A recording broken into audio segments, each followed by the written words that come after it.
Hello guys, this is Miss Alicia Jeff Wright's personality again.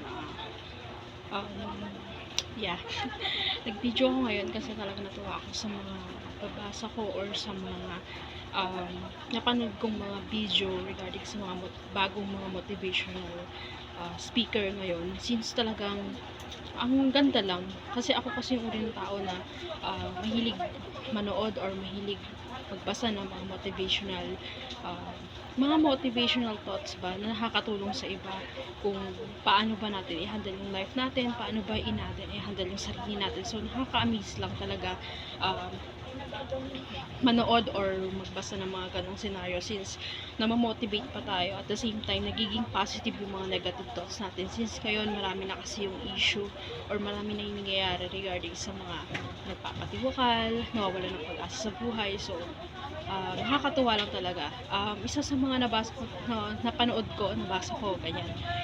Especially sa napanood ko, yung bagong vlogger na nakita ko lang kanina, na-scroll ko lang siya.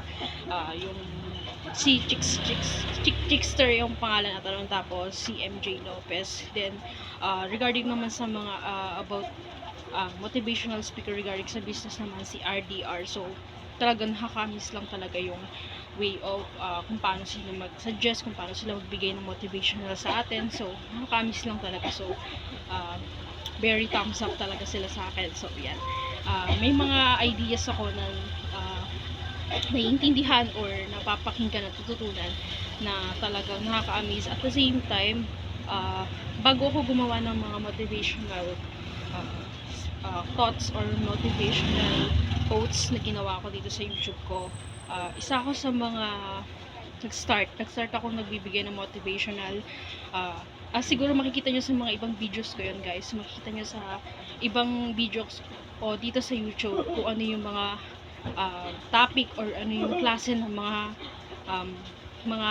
tinakal kong mga motivational thoughts na maaring makatulong sa atin, maaring makatulong sa inyo kung paano ba or ano ba yung mga enlightenment na pwede natin makuha regarding sa ating napapanood, nababasa, ganun. So guys, maraming salamat. Na-inspire lang ako na it continuous yung mga nalalaman ko, it continuous na magbigay ng new perspective sa inyo para makatulong sa inyo, ma-motivate tayo lahat, ma-motivate yung bawat isa sa atin na magkaroon ng positive thoughts sa life.